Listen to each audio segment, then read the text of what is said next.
I'm gonna break down 2 of my new high energy tracks. The first one is a remix I did with Andreas Buehler for Digital Mess's Outland. Here's me playing it in Sri Lanka earlier this year.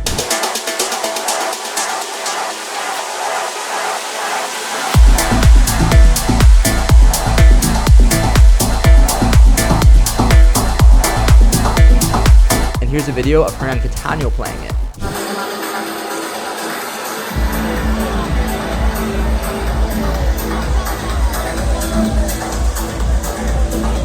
The second track is a sort of remix I did for Yohai Moore on a track called Keep It Dark. I just finished this remix a few weeks ago, so the only footage I have is me playing it in Budapest last week.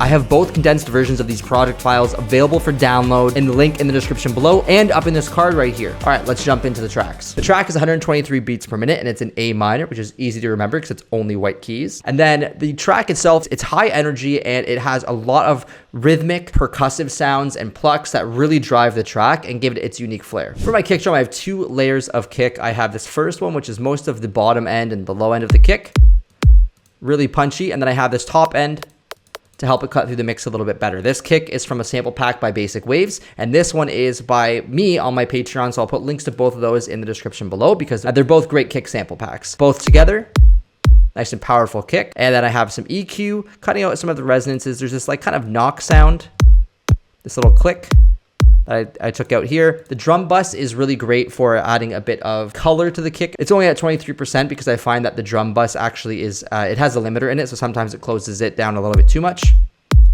But it does give it that nice presence and that power. Utility, pushing up in volume with some automation for later on in the track. And then this overdrive is giving it some more color.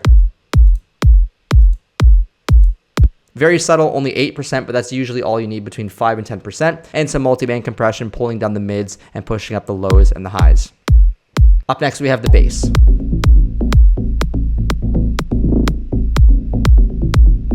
So pretty interesting bass line, a lot of layers as I usually do. Starting with the group for the bass, there is a lot of EQ pushing up the exact octaves of the bass. So we're just really controlling those frequencies that are pushing up the octaves and harmonics of the bass and getting a lot of control from there. The Infinity Bass is a really nice tool by Slate Digital. It enhances the bass,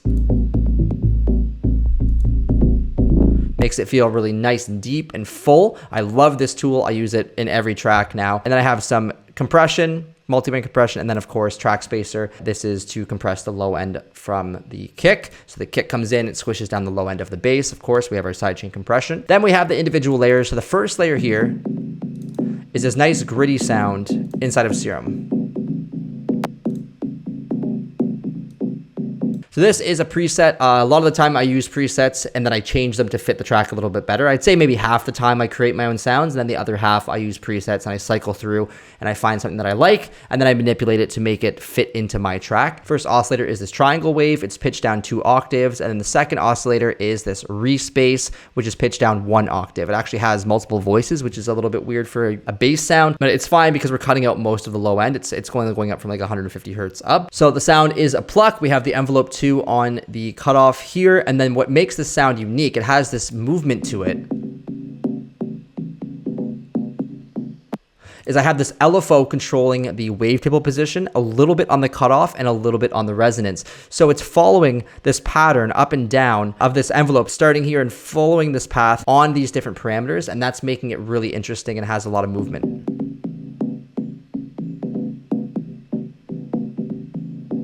And that movement, it's so subtle, but it just really keeps the listener interested, and it keeps the listener on their toes. Little details like this go a long way. Finally, I'm pushing up the drive a little bit to make it a bit more warm. Really nice movement on that bass. Again, so subtle, but super important. The effects I have is a little bit of reverb and a little bit of EQ, and the EQ is cutting out more of those lows just to make sure. You don't even really notice it because I have so much EQ cutting out here. Then the heat wave is a free tool. I'll put a link to that. Anything that I talk about, I'm probably just gonna put a link to it in the description. It is a nice little saturation tool. It's like a lighter saturation.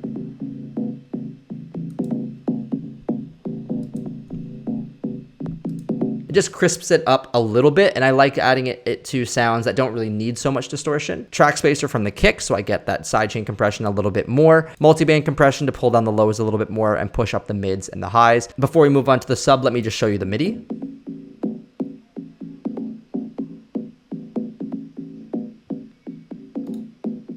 Pretty basic, but it just has that nice rhythm that carries the track forward. Up next, we have the sub, and that's the same MIDI. Loop that there. By the way, wanted to interrupt you for a sec just to let you know there's free sample packs, presets, checklists in the description below. There's also links to my new masterclasses and music production courses. So definitely recommend you go and check those out. For the sub, I just used a operator, and I'm not even using it in FM. I'm just using it in parallel. So we have these higher frequencies, and then the sub is the really loud, powerful. And that just gives me control over the individual layers of bass because I can control the volume of the individual octaves. Compression, which is probably adding a little bit of saturation as well. By compressing something as clean as a sine wave, sometimes you can get you get what are called artifacts, and it basically adds a bit of warmth to it. And then of course I have a track spacer, but it's not on because I already have the track spacer on the main group, so it's not even compressing there. Like I said, the MIDI is the exact same as the top layer, it's just an octave lower, and together they sound really nice and powerful, especially with the kick.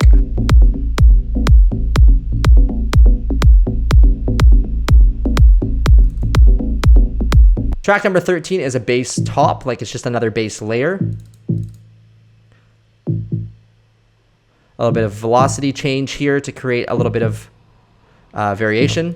EQing out the lows, EQing a little bit out the highs because it doesn't need to be so high. And then the serum patch itself is another preset called BS Port. Again, I might have changed this a little bit. I don't remember, but I typically tend to change the presets a little bit to fit my track. So basically the preset itself is a little bit of envelope 3 on the noise level to give that bit of a it's very, very subtle. And then this Juno down 2 octaves, square saw down 3 octaves. Effects, I have some distortion and hyper. Gives it a bit of width and a bit of color. And then of course it's also a pluck. So we have this pluck envelope 2. And number 14 is going to be another bass layer. Like I said, I do a lot of bass layers, just another accent bass.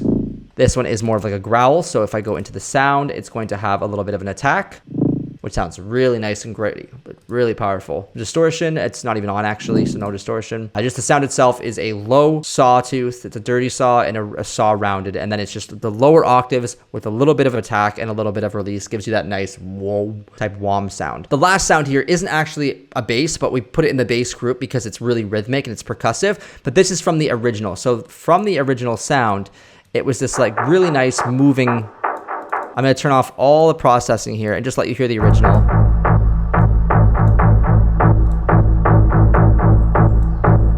So this was like the main riff from the original.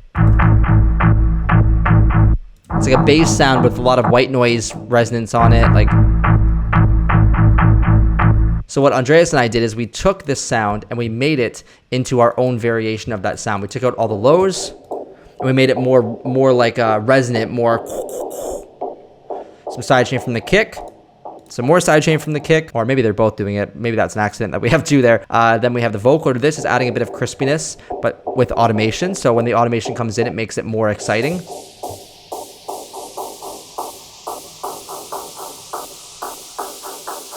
Really cool for build-ups.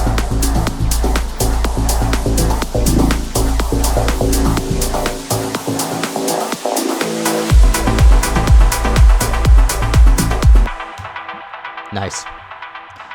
Moving on from this, we have just a bit of reverb and then some EQ cutting out some of the resonance as well. And with this riff here, we opened and closed it with some cutoff. So as the track's kind of building and lowering in energy, we're opening this up. And it's just really cool because it opens slowly and it makes that whole section sound a little bit different the whole time. So it's always building, it's always increasing tension, and it just lets the track evolve essentially. But this is a really important part of the track, and it was very hard to fit into the track because it was so busy, having so many pluck sounds and so many layers. It took a lot of mixing and a lot of time to find the right balance, but when you hear it live, chef's kiss. All right, moving on to the drums now. The drums are pretty high energy. They increase the energy of the track because they're quite bright and quite aggressive. Big open hi-hat.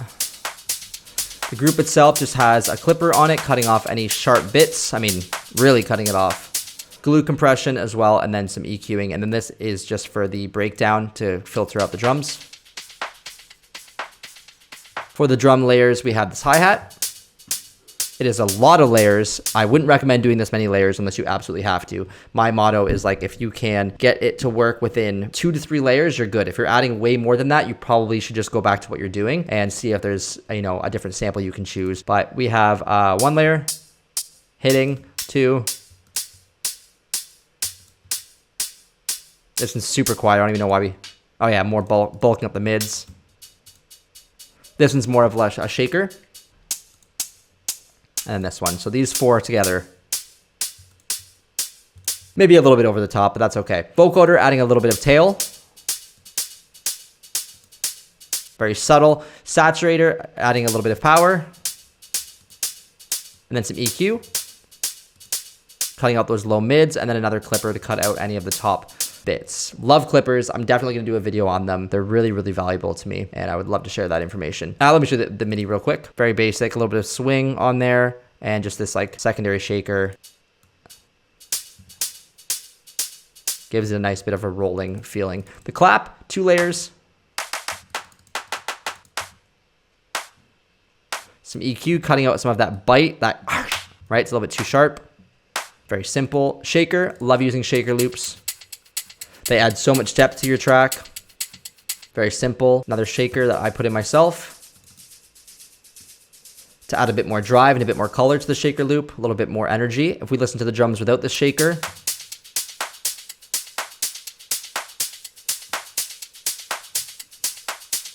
right, it just fills it up a little bit. Same with this ride. Nice. All right, we got this percussion as well. So I love doing this to percussion. I just like really take a percussion like this, EQ the crap out of it, and make it really different. The shaper box here is adding a bit of sidechain, making it even more unique and more different than another percussion here. Very simple, but it just adds a little bit of flair to the drums.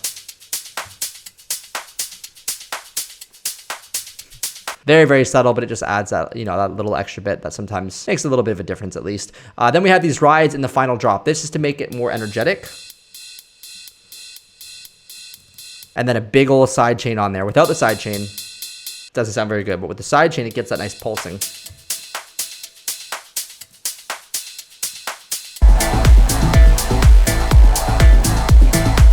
Moving on to the synths. So the synths, actually, a lot of them are from the original. So we're not using these 2 leads here. We're using the bell here. So this is the low bell from the original track. Really driving. We're using this FKFX Flux, which is a free plugin to add a bit of glitchiness to it. And it only happens in certain sections of the track. Just right there, you hear that like zipper sound. Just to add a bit of variation. And then we're using that same bell over here, but higher. So it's an octave higher, and that's just in the main drop there.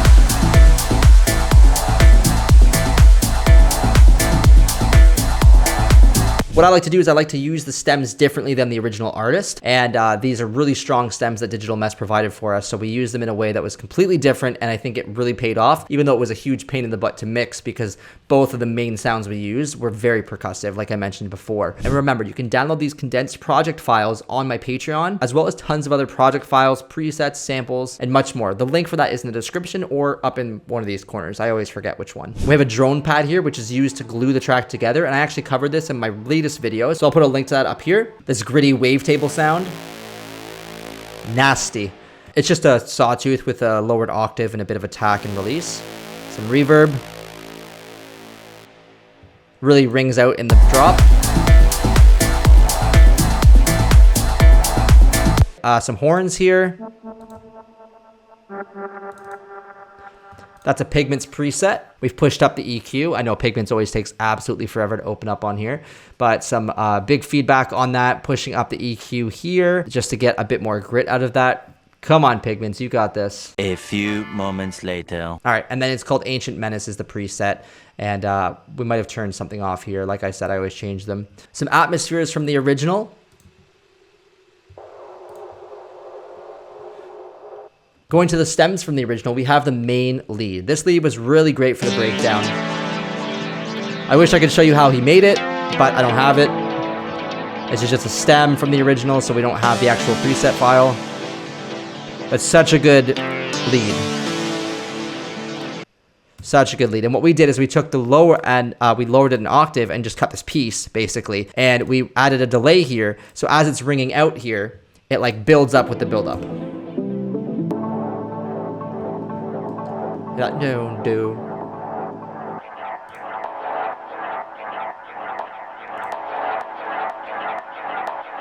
Right, so it builds up with the track, and then we drop the track back out with this.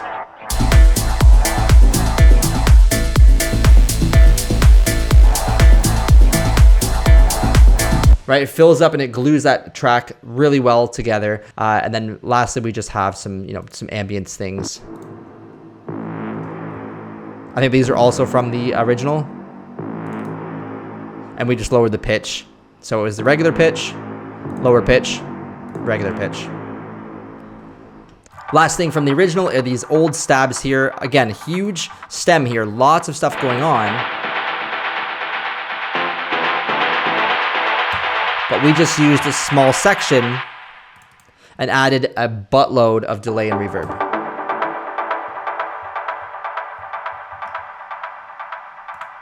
And it's really interesting when you see a remix like this, kind of like behind the curtain, how different it is from what maybe you might expect and how it was made. But I love remixing for this exact reason, that you can take stems and put them in a very unique way that is different from the original, and you can get some really fun stuff out of it. Let's listen to a quick snippet one more time.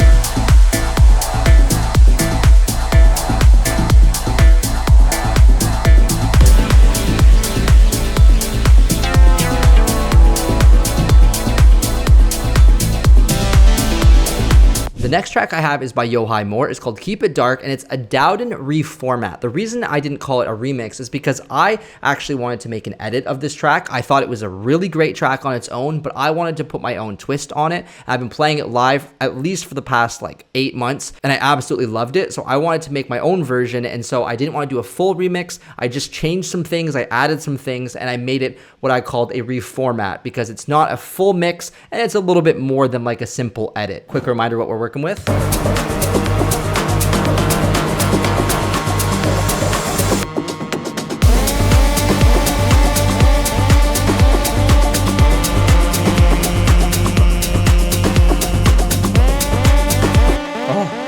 Love this track. So basically for this one, these are mostly stems. Yohai sent me all the stems for this track, and then for the whole project, and then I rearranged some things, made it a little bit longer, restructured some things, and added in some of my own layers. So basically, I won't go through all the individual layers like I normally would. I just want to show you what they sound like. The kick, a little bit more techno-y. I'll show you the original bass line, which I think is super cool.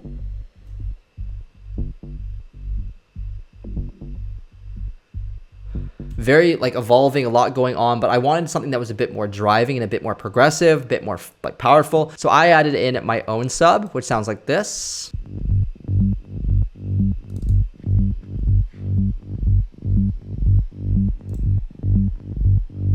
It actually spans 3 octaves, which I almost never have done. But it adds a lot of power to that bass. Just a simple patch, a sawtooth, and like a sine wave with a little bit of a triangle rounded off. A lot of sidechain on there because it is playing on the same note as the kick. And then I layered it up with the bass top, just cutting out the lows. Just adding a little bit, and then there's this extra layer here. There's so many layers in this track. Like the track itself, there's no melodies. It's just like pure percussion and groove, and that's why it's such a great track to play like 2 to 3 hours into your set, late night. It's great. And so I added a little bit more of a melody to this in the drop. I'll talk about that after. But the layers themselves are just so cool because they have so much going on. And it all works. So much detail.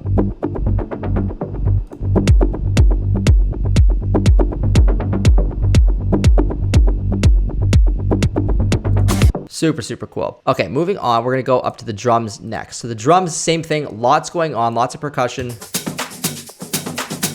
So full on.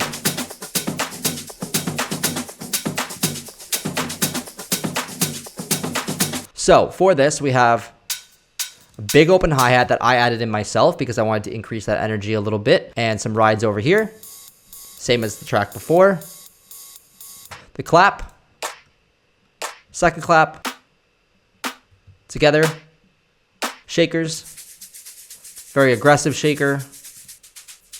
Another aggressive shaker. So these percussion loops, there's so many layers and they're so detailed. This one especially is a main part of that groove. When you layer up this many drums, it can get very busy and muddy, but also if your track is very full driving percussion like this, it kind of blends all together and just sounds very, very tribal and powerful.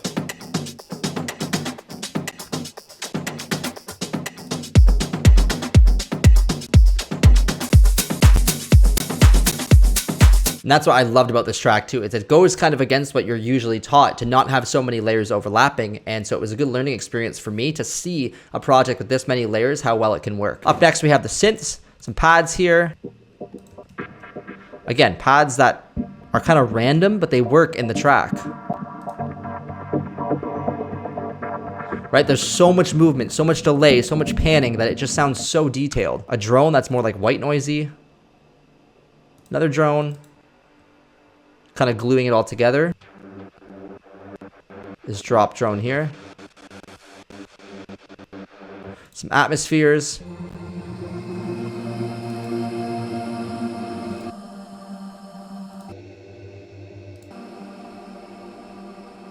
Lots of atmospheres. These ones actually don't play very much. Oh, this is just for the drop, I believe. Or the breakdown. Yeah, I made these for the breakdown. I just changed the pitch. I'll show you the one last sound and then I'll show you the lead. So the stab.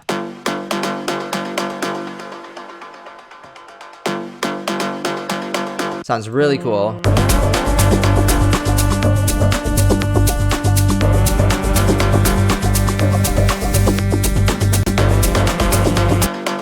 Right, just builds up that track. This was only playing once in a while in the track, like pretty far in between, and I took them and I cut them up and put them as part of the build up like this. So one more synth loop here. What I did to make this sound is I took this loop up here and I cut out a section of that. I added some EQ and some of the sound doctors. Let's listen before.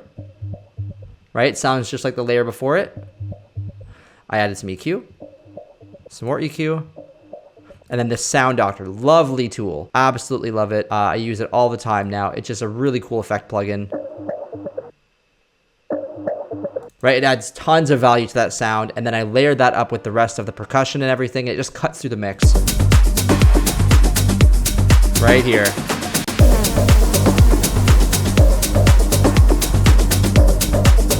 Love that. It just really cuts through and gives that track, you know, more of another hook, another rhythmic hook. And that's the beauty of tracks like this, is you want to keep adding rhythmic hooks, catchy things that are going to keep you engaged and hypnotized. And it was very easy to work on this track. I finished this reformat, whatever you want to call it, in just a few hours, maybe 4 hours. Lastly, we have this Diva lead. This is a patch that I made myself. I just started getting into Diva. Shout out to Bound to Divide for showing me how to use this, because he has a really great video on how to use Diva. And I made this really cool pitch sound. It's very simple to make, and basically I just added a little bit of this tune modulation from Envelope 2. So Envelope 2 has a little bit of decay, and it's going to be going from the low pitch to the high pitch. It's very simple to make. If I put this back up,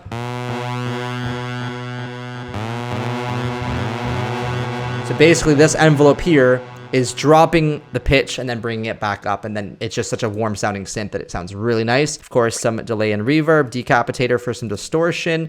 Some EQ was needed because it was pretty resonant and a little bit like nasally. So I actually had to EQ out every time it got sustained here. I had to EQ it out because it was getting a bit nasally.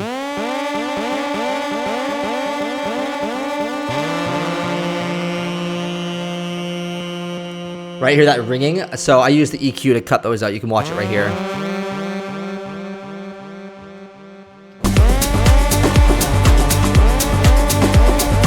If you want to see me break down more tracks like this one, click this playlist right here. And if you want to check out another video by me that YouTube thinks you'll like, then click this video right here.